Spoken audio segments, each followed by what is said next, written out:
Fetching video stream. Hey, what's up? Okay, what's up? What's up? Are we live? Yes. It's Steve. Here's a sound.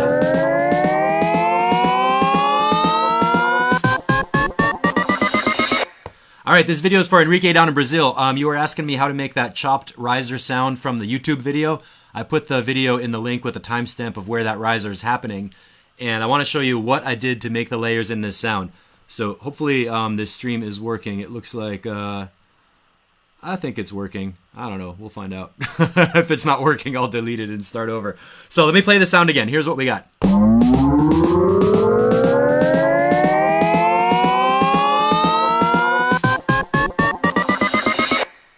So I'm going to play it again and cut the sounds so you can hear the layers. Here's the first layer, is a synth riser from Operator.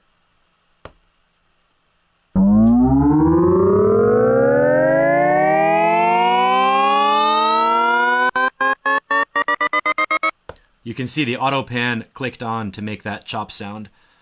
Next one is snare drums.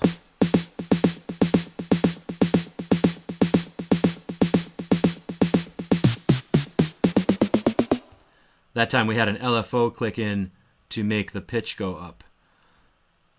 There is this one that was making that kind of like, it was part of the synth melody in the original. So that's going like this.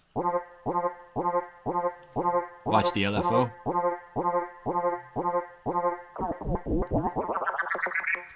Now I don't really love how that came in because it made the pitch drop before it went up. But I was using a sawtooth wave that goes up. I could tweak that a little bit more, but you get the idea. Then these two work together. These are reversed sounds that don't do anything until the end of the phrase.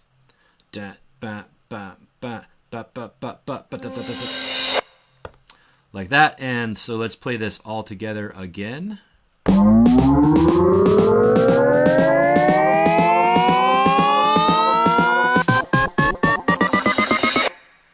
And boom, then you drop the beat.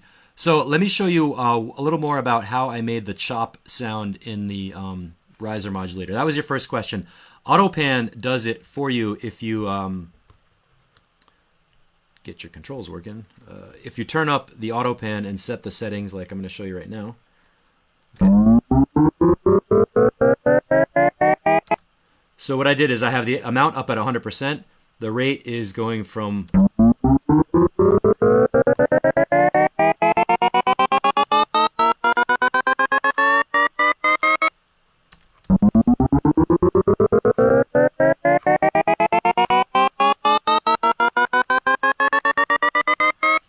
just from 1/8 to 1/16 makes that rhythmic dot dot dot dot dot dot dot dot dot dot dot like that. Important thing is I changed the shape so instead of a round sine wave, it's squared off to get that really chopped stop and start sound. I put the time on this. What am I doing? Notes? Yeah, rates, beat match to measurement.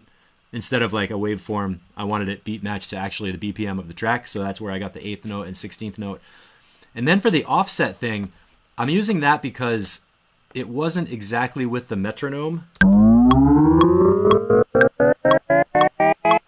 And I wanted the chops to really be right on the beat. So I just turned it on and moved that offset until it sounded like it lined up.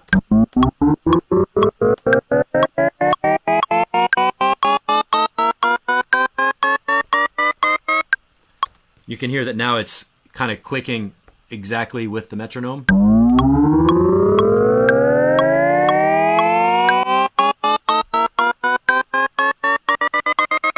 And notice that 270 is one of those geometric quadrants. Like if you have 0 and 360 for a circle, it goes, the quadrants go 90 degrees, 180, 270, and 360. So to get it to line up, I was like, maybe my geometry class will be useful and I'll get, I'll use the number 270 to see if it helps it line up. And it did. So, oh my gosh. Now, you notice that sound changes too. It doesn't, I was making it go by itself. Every place there's a little red square, I made some automation in the clip. This is super fun. You open this little button down there for E, it opens automations, and then you can see a red square on every parameter that's modulated. So first let's look at the LFO amount.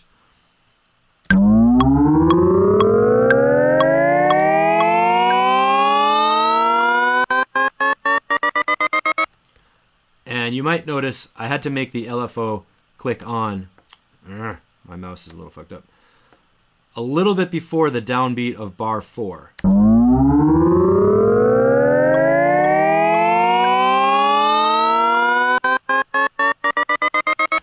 This not the LFO, the AutoPanner. So this is the automation for turning on the AutoPan amount. Okay, that's the amount right here to make it turn on. And I had to start that just a little bit before beat 4 to make it so that the mute clicked on and off exactly on the beat. So that's happening with that. I modulated the synth rate a little bit. Watch how that changes. It goes from 1/8 to 1/16 to double up the rhythm. Dot, dot, dot, dot, dot, dot, dot, dot, dot, dot. That's changing from 1/8 to 1/16. What was on macro 3? I forget.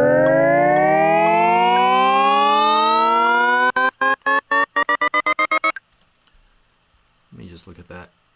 Macro 3 is an accidental dot. That's not supposed to be there, so there's nothing on there. And then to make the sound a little more interesting, I changed the frequency on the cutoff filter. So let's say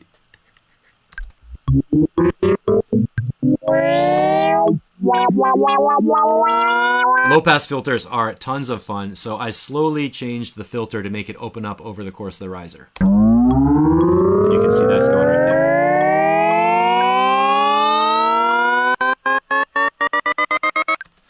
Then I wanted the snare drum to snap on the beat with those clicks. So that was just MIDI notes. I just played it with my fingers and made the snare drum hit on the same pulses where the synth was cutting out.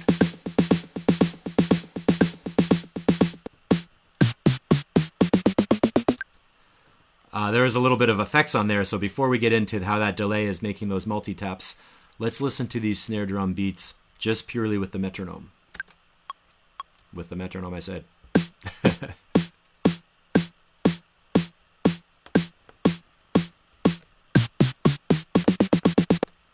Maybe with no LFO. Okay.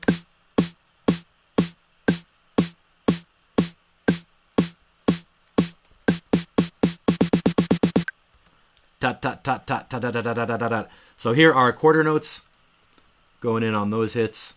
On bar 4, it starts with eighth notes. And then on the end of bar 4, it comes in on 16th notes. Just doubling up the rhythm. Every drummer does it. Comes right out of trance music. Huge snare drum builds, all that kind of stuff. And I wanted the snare drum to pitch up as we're going through that envelope. So I used the LFO modulator inside the sampler. And I mapped this switch to turn it off and on. So if we leave it on the whole time,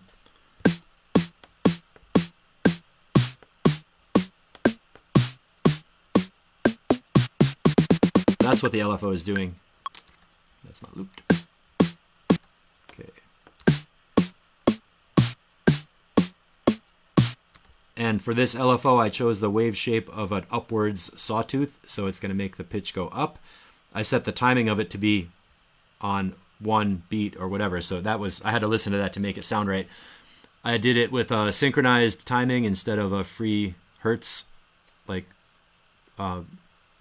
duration of the LFO. And I mapped it here to the pitch 100%. If this is confusing, do Shift ? And open up the info view, so when you move your mouse, you can look in that little window and it tells you what everything is that you're looking at.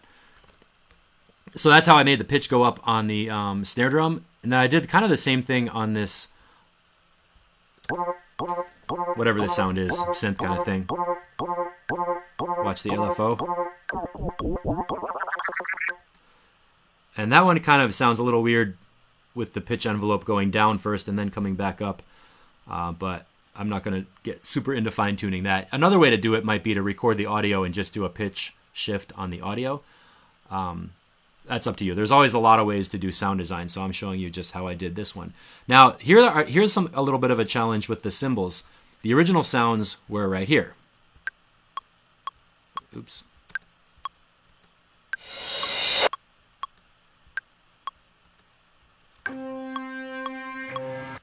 I just picked those samples.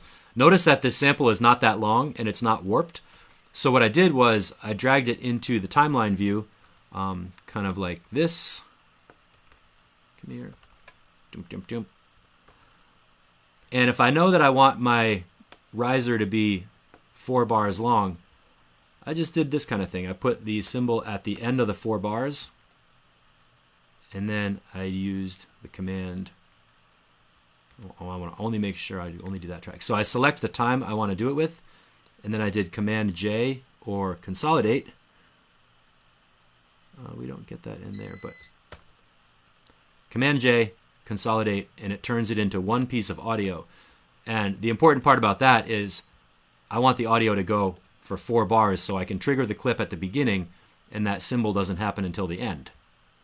See right here, there's nothing, and then you're waiting for it, and and it comes in at the end there. That's just a sneaky way so I don't have to like press the button at the end of the riser. I can just go to the scene, play the whole thing together. Same thing for this one.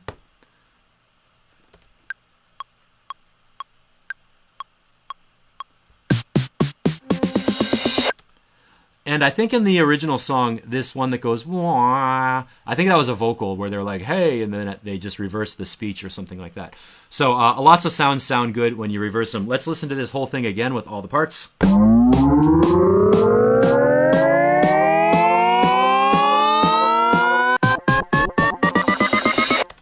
And that's what it is. Really, the heart of what I was doing came from this AutoPan slicer thing where you put it on the square shape and then crank up the amount and set it to a beat matched timing so that it really chops everything out. It might be fun to put this effect on the master and do that same kind of automation. I wonder if we could do that. Well, obviously we could. I'm not going to play around with that too long. I want to make sure this video stays short so you watch it and learn something.